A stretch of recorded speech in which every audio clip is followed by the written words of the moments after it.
Eleanor of Aquitaine was born in the year 1122. She did not get much of a childhood because her father died in July of 1137, and Eleanor inherited the Duchy of Aquitaine at age 15. Only a few months after her father's death, she married Louis, who was heir to the throne of France. He became king of France within a month of their marriage because his father died. Throughout their marriage, Eleanor bore 2 daughters to the king. Also, with a following of women, Eleanor accompanied Louis and his army on the Second Crusade. Sometime during the voyage, the marriage of the king and queen began to fail, and some believed it was due to the lack of a male heir for the throne. Even the Pope could not save their marriage. The Pope granted an annulment in March of 1152 because of the fact that they shared a common ancestor. In May of 1152, she married Henry, who was heir to the throne of England. At his cousin's death, Henry became the King of England and Eleanor the Queen. Throughout the marriage, Eleanor and Henry had 3 daughters and 5 sons. Both of the sons that survived longer than Henry became kings of England after him.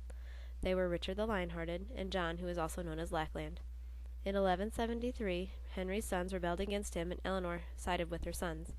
A main reason for this is because she was seeking revenge for Henry committing adultery, 2 decades of bearing his children, making decisions that she could never agree with, and him forcing her to share her independence and power. Some people think that she hoped that her reward would be to rule Aquitaine with her favorite 3rd son, Richard, and without Henry in the picture at all.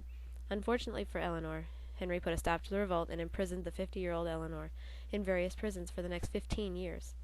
In 1189, Henry died, and Richard ascended to the throne.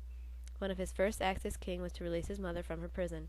When Richard went away and fought in the Holy Land, Eleanor would intervene and defend Richard's land, sometimes against her own son John. She had an incredible influence and helped raise the ransom that released Richard whenever he was captured on his way home from England. Eleanor was constantly traveling in her old age and became more active as the leader of Aquitaine. She went from one end of Europe to the other, risking her life in her efforts to keep the loyalty of all of the subjects, cement marriage alliances, and manage her army and estates. By this point in her life, she had many grandchildren. She even helped to arrange the wedding of her granddaughter, Blanche of Castile, to become the bride of Louis VIII, who was of France, who was the grandson of her first husband, Louis VII. She would eventually become Queen of France and challenge her grandmother as the best successful politician and queen. Eleanor of Aquitaine died on April 1st, 1204, at her favorite religious house, the Abbey of Fontevraud, where she had come often in her life to find peace.